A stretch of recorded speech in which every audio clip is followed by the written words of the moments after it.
오늘 하나님의 말씀 마태복음 21장 33절부터입니다. 마태복음 21장 33절로 37절 같이 한 목소리로 봉독해 올립니다. 시작. 다른 한 비유를 들으라. 한 집 주인이 포도원을 만들어 산 울타리를 두르고 거기에 즙 짜는 틀을 만들고 망대를 짓고 농부들에게 세를 주고 타국에 갔더니 열매 거둘 때가 가까우매 그 열매를 받으려고 자기 종부들에게 보내니 농부들이 종들을 잡아 하나는 심히 때리고 하나는 죽이고 하나는 돌로 쳤건을 다시 많이 보내니 그들에게도 그렇게 하였는지라. 후에 자기 아들을 보내며 이르되 그들이 내 아들은 존대하리라 하였더니 아멘. 이는 생명의 말씀입니다. 오늘도 하나님의 초대 가운데 오신 모든 이들에게 하나님의 은혜와 축복이 함께 하시기를 바랍니다. 우리 옆에 있는 분들 서로 축복합시다. 사랑하고 축복합니다. 항저우 올림픽이 끝났지만 올림픽에 오는 선수들을 맞이하느라고 아마 또 우리는 좀 더 부담스러운 분주한 일정을 살아가야 될 것 같습니다. 더욱이 지난 어제 뉴스에는 이스라엘에 갔던 사람이 팔레스타인 그 테러 때문에 내가 아는 사람도 가 있거든요. 어떻게 돼야 될지. 대한항공이 일주일에 며칠 와요? 이틀? 봐야 될 것 같아. 네, 어쨌든 이제 그 돌아오는 마음을 우리가 대한항공 이 텔아비브에서 오는 항공들 좀 잘 살펴보고 가야 될다 생각하고, 우리의 표정이 올림픽 선수면 대표가 아니라 우리가 대한민국 대표로서 그들을 맞이한다, 그런 마음을 갖고 그들을 대해야 될 거다 생각합니다. 자, 오늘의 말씀. 지금 예수님이 예루살렘에 입성하셔서 대제사장 장로들과 논쟁하는 이야기가 배경입니다. 지난주일도 두 아들의 비유도 그런 비유입니다. 오늘은 포도원 농부의 비유입니다. 주인이 포도원을 만들고 세를 주고 멀리 떠났어요. 세를 받으려고 종들을 보내었는데 그 소작하는 농부들이 종들을 능욕했다. 그래서 다른 종들을 또 보냈더니 죽이고 때리고 돌로 쳤다, 그렇게 말하고 있습니다. 그래서 주인이 어떻게 했어요? 이제는 종이 아니라 아들을 보냈더니 설마 아들을 어떻게 하랴? 그런데 오히려 아들은 저 상속자가 아닌가 하여서 아들로 대우하기는커녕 오히려 죽음으로 응답하는 이야기가 오늘 성경에 있는 이야기가 오늘의 말씀입니다. 자, 오늘 이야기 속에서 우리가 어떤 말씀을 짧게 나눠야 될까? 첫째는 따라서 합시다. 하나님은 좋은 것을 주시는 분이다. 여기 33절 다 같이 읽어봅시다. 시작. 다른 한 비유를 들으라. 한 집 주인이 포도원을 만들어 산울로 두르고 거기에 집 짜는 틀을 만들고 망대를 짓고 농부들에게 세를 주고 타국에 갔더니, 이 말씀 속에 주인이 포도원에 대한 마음이 어떤 마음인가를 알게 되는 것이죠. 한 주인이 산 울타리를 두르고 즙 짜는 틀을 만들고 망대를 세웠다. 완벽한 포도원을 만든 거예요. 요즘에 농사 짓는 분들이 농사를 잘 짓는데 저 멧돼지들이 어렵게 해서, 두더지가 어렵게 해서 농사가 소출이 없다. 새들이 어떻게 해서 나눠 먹을 생각이 없는 것이죠. 아마 이들도 그랬을 것 같아요. 나눠 먹을 생각이 없는데, 그래서 그것들을 막아내려고 산 울타리를 두르고 집 짜는 포도원을 만들고 망대를 짓고 포도를 완벽하게 만들었어요. 완벽한 포도원을 만들어서 농부들에게 세를 주었다는 이야기 속에 포도원을 향한 주인의 마음 속에 우리를 향한 하나님의 마음을 읽어갈 수가 있어요. 이사야서 5장에 보면 포도원을 이스라엘 백성들이라고 이야기하고 그들을 향한 하나님의 마음을 담은 이야기가 성경 속에 기록이 되어져 있는데, 포도원을 만들고 극상품의 포도나무를 심었다 하는 말씀이 이사야서 5장에 기록이 되어져 있어요. 그런데 그렇지 못했음을 성경이 이야기하는 말씀이 있습니다. 우리가 믿는 하나님은 좋으신 하나님인 줄로 믿습니다. 누가 아들이 떡을 달라면 돌을 주며 아들이 생선을 달라면 뱀을 줄 아비가 있겠는가? 아비가 악할지라도 자식에게 좋은 것을 줄 알거다. 하물며 하늘에 계신 너희 아버지께서 좋은 것을 주시지 않겠는가? 아멘입니까? 때로는 우리가 살면서 답답할 때가 있죠. 우울할 때가 있고 속상할 때도 있고 화가 날 때도 있고, 그때 어떤 생각이 들어요? 하나님이 좋으신 하나님이라고 그러는데 좋은 게 아닌가 봐. 그런 생각을 갖고 살 때가 있지 않나요?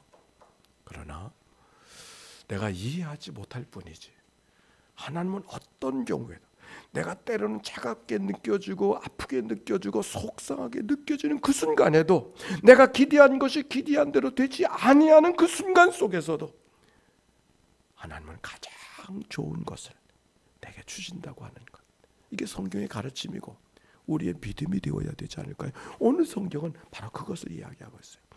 최고의 포도원을 만들어서 농부에게 주었다는 이야기 속에서 가장 좋은 것을 주시는 하나님.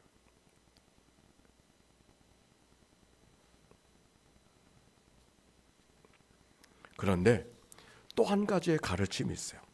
좋은 것을 주셨을 뿐만 아니라 하나님은 열매를 거두시는 분이라고 하는 거. 오늘 여기 34절에 보세요. 34절 한번 읽어볼까요? 시작. 열매를 거둘 때가 가까우매 그 열매를 받으려고 자기 종들을 농부들에게 보내. 우리가 아는 대로 포도원은 바로 이듬해 포도를 따는 게 아니잖아요. 적어도 몇 년은 기다려야 되나요? 3년은 지나야 되고 4-5년은 되어야 이제 포도를 겨우 딸 수가 있게 되죠.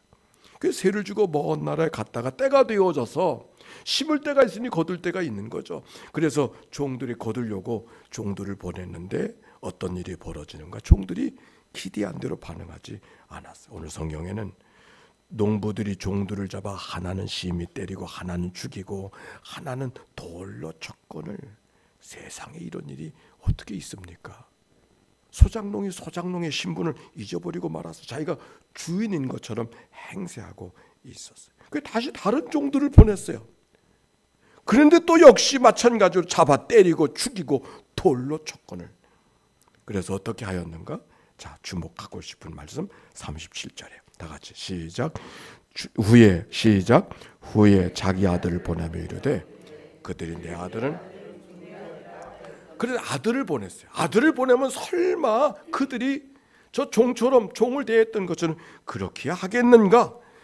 오늘 성경의 본문이 마가복음에도 있고 누가복음에도 있는데 마가복음이 이렇게 표현했어요. 하나 남은 사랑하는 아들을 보냈다 그랬어요. 여기는 그냥 자기 아들을 보냈다 그랬는데 마가복음 12장에 보면 하나 남은 사랑하는 아들 둘도 없어. 근데 하나밖에 없는 그 아들, 그냥 여러 아들, 너는 가서 죽어라, 그런 아들이 아니라 사랑하는 아들이었어요. 그리고 최후로 보냈다고 하는 말씀이 기록되어져 있어요. 최후로 보냈다고 하는 말은 마지막으로 보냈다는 말이고 그 이상 할 수 있는 것이 없다는 말인 거죠. 그런데 어떻게 됐어요? 저가 상속자니 저를 죽이면 우리가 그 유산을 차지하게 되리라 하면서 여전히 아들을 잡아 죽였다고 주인의 기대가 산산조각에 나버렸어. 질문. 아니, 이 주인이 도대체 생각이 있는 주인이 아닌가 봐. 왜? 아니, 종들을 그렇게 능욕했으면 어떻게 아들을 보냅니까? 아들을 보낼 일이 있어도 보내질 말아야 되는 게 그게 보통의 사람들의 마음이 아닙니까? 근데 거기다 아들을 보낸 데는 앞뒤가 좀 안 맞는 것 같아요. 그래요. 앞뒤가 안 맞아요. 누가? 사랑하는 사람들에게는 앞뒤가 안 맞아. 그렇죠? 이제 제 결혼을 중매할 때가 있었는데 안 맞을 것 같은데 안 맞는 게 맞더라고. 난 안 맞을 것 같아서 안 되는데 어떤 사람은 안 맞을 것 같은데 그게 되더라고. 사랑에 눈이 먼다고 그래요. 내가 여담입니다만 저 사람이 저기 있어요. 저 사람이 나를 첫 번 보자. 내가 그 교회 지휘자로 가고 저 사람은 저 찬양대 대원이었어. 근데 세상에 못생겨도 저렇게 못생긴 사람이 있을까? 첫인상이 그랬대. 그 다음엔 얘기 안 하겠어요. 사랑에는 눈이 먼다 그러잖아요. 어떻게 하나님이 자기 아들, 그 종들을 보냈는데, 그 엉뚱한 일을 벌였는데 어떻게 아들을 보냈는가? 그게 다른 게 아니라 사랑에는 눈이 먼 거예요. 사랑엔 계산이 없어요. 사랑에는 뭐 다른 것을 생각할 겨를이 없어요. 사랑하는 것밖에는. 하나뿐인 아들을 보내줬다는 말 속에 하나님의 무한한 사랑을 우리가 경험하게 되어지는 거예요. 선교사에게 들은 말인데, 농경사회와 유목사회의 환대, 대접, 손님을 대접하는 문화가 다르답니다. 어떻게 다르냐면, 농경사회는 분에 과한 대접을 한대요. 근데 유목사회는 분에 과한 대접하는 법이 없대요. 이해됐죠? 근데 왜 그렇게 됐을까? 이 농경사회, 유목사회가 뭐가 차이가 있을까? 분에 과한 대접, 한국 사람들이 그게 많이 하잖아요. 과한 대접. 근데 왜 그렇게 하느냐면, 그건 농경사회 특징인데, 내가 이만큼 대접하면 저 사람이 얼마만큼 보답해 줄 거라고 하는 기대감이 있기 때문에 과한 대접을 하는. 근데 유목사회는 오늘 봤지만 이 사람을 어디 사는지도 모르고 언제 다시 볼는지 기약이 없어. 그러니까 다시 되돌려 받을 거라는 계산이 없는 거예요. 그러니까 있는 대로, 없으면 없는 대로, 있으면 있는 대로. 그게 유목사회의 특징이에요. 오늘 여기 성경에 여기 하나님의 사랑은, 무한한 사랑은 농경사회의 사랑. 포도원은 농경사회잖아요. 그러니까 내가 이만큼 사랑하면 저가 어떻게 할 거라고 하는 기대감이 있는 것이죠. 여기 좋은 것을 주셨다는 것은 그냥 좋은 것이지만, 아들까지 보내주었다는 것 속에서 하나님의 사랑이 특별한 것을 알지만, 그 하나님의 사랑의 특별함 속에는 하나님의 기대가 있는 거죠. 어떤 기대? 하나님의 사랑받기를 원하는.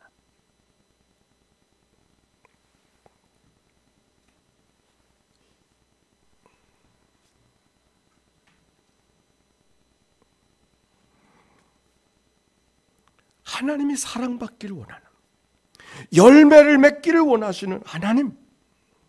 우리가 성경을 통해서 묵상하게 하나님의 마음과 뜻과 정성을 다하여 하나님을 사랑하라 그랬잖아요. 아니 왜 그렇게 하나님이 무겁게 하나님을 사랑하라 그러셨을까? 왜 그런지 알아요? 하나님이 마음과 뜻과 정성을 다해서 우리를 사랑해 주셨기 때문에 마음과 뜻과 정성을 다하여 하나님을 사랑하라 그런 거죠. 여기 41절에 주인의 반응을 보십시다. 그 악한 자들을 진멸하고 포도는 제때 열매를 바칠 만한 다른 농부들에게 세를 줄지니라. 예수께서 이르시되 너희는 성경의 건축자들이 버린 돌이 모퉁이의 머릿돌이 되었나니 이것은 주로 말미암아 된 것이요 너희 우리 눈에 기이하도다 함을 읽어본 일이 없느냐. 이게 시편 118편에 있는 말씀인데, 당시에 건축을 하다 보면 돌로 짓는 건축을 할 때 돌을 찾아서 건물을 짓는데, 건축자가 돌을 쓸만한 돌과 쓰지 못할 돌을 구분을 한답니다. 그래서 어떤 사람에게는 버려진 돌이었는데, 어떤 사람이 그 버려진 돌을 갖다가 돌로 집을 짓는데, 모퉁이 돌, 가장 요긴한 돌로 세워지게 하는 그런 이야기가 그 당시 많이 있었던 이야기를 하면서, 이 땅에 오신 예수 그리스도가 사람들에겐 때리고 침뱉고 죽여진 버려진 돌이지만, 그 버려진 돌을 통해서 하나님께서 온 인류를 구원하시는 하나님의 구원의 역사를 이루셨음을 오늘 성경이 이야기하고 있는 것이죠. 그러면서 하는 말씀이 44절에 이렇게 말씀하고 있어요. 다 같이 한번 읽어봅시다. 44절 시작. 이 돌 위에 떨어지는 자는 깨지겠고 이 돌이 사람 위에 떨어지면 그를 가루로 만들어 흩으리라 하시니. 아멘.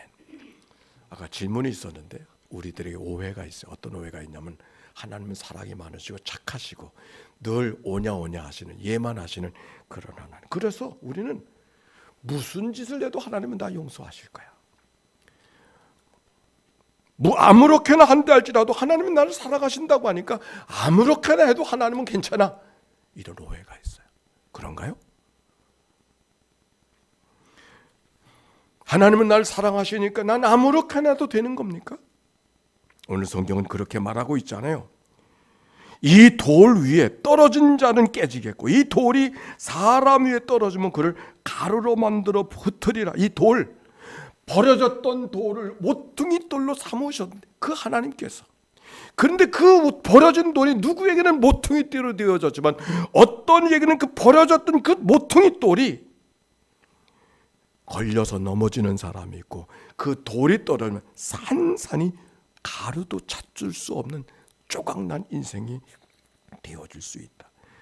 우리를 구원하게 오신 예수 그리스도지만 우리는 그 그리스도를 통해서 심판받고 그리스도를 통해서 멸망의 기준이 된다고 하는 말씀이 오늘의 말씀이죠. 이 말씀을 대할 때 저는 한 가지 사건이 기억나요. 제가 미국에 이민을 갔었을 때, 가자마자 얼마 되지 않았을 때 제가 애리조나 그랜드 캐년 옆에 살았거든요. 근데 오늘 가족들과 모처럼 이제 나들이를 한 거예요. 한 3시간 반 드라이브를 해서 갔는데 그때는 뭐 여러 가지 익숙하지 않았을 때입니다. 근데 자동차에 누워서 구경을 하고 다시 틀려고 한 자동차 시동이 안 걸리는 거예요. 얼마나 당황이 되는지. 저녁 해가 늦은 시간이 되어졌는데 그래서 막 당황을 하는데 조금 있다도 교통순경이 오더라고요.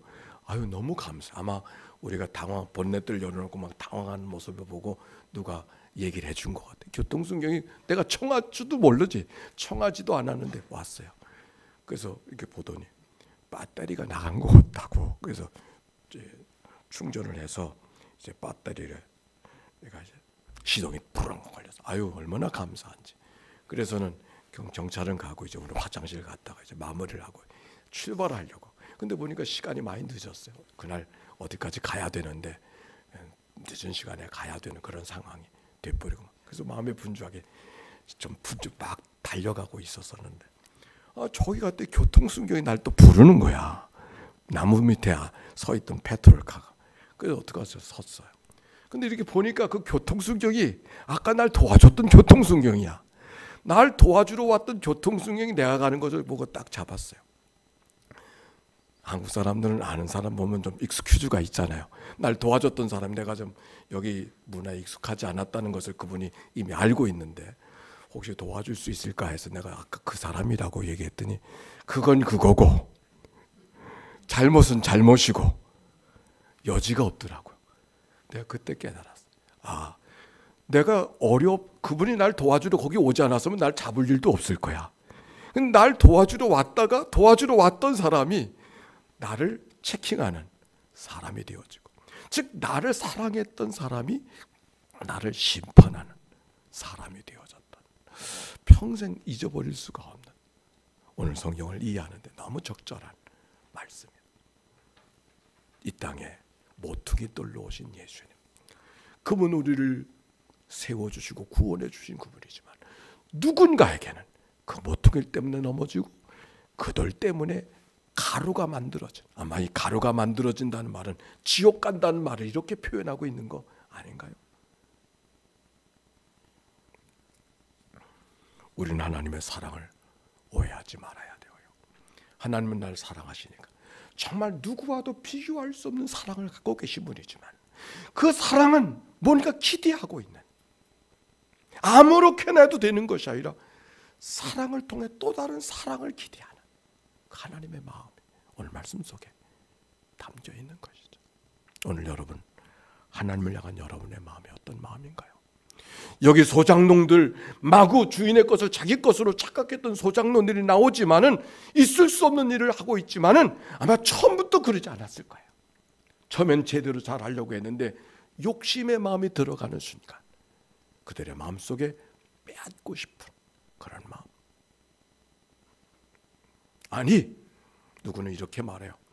소장농이 맡겨진 것에만 관심을 갖고 맡겨주신 분에 대한 관심을 잃어버렸기 때문에 착각을 하고 있었다. 그 얘기는 오늘 이 시대를 살아가는 우리들의 삶의 모습은 아닌가요? 여기 포도원은 뭘까요? 여기 성경의 포도원은 이스라엘 백성들을 이야기하지만 우리들에겐 우리의 인생일 수 있어요. 우리의 교회일 수 있어요. 우리의 자녀일 수 있어요. 우리의 사업일 수 있어요. 우리의 사역일 수 있어요. 그게 포도원이죠. 우리는 그 일을 하느라고 바빠서, 거기에 열심히 하느라고 바빠서, 자식 키우느라고 바빠서 그것을 주신 하나님을 잊어버릴 때가 있죠. 오늘 여기 농부처럼 주신 분이 있는 건데. 가을이 되어졌습니다.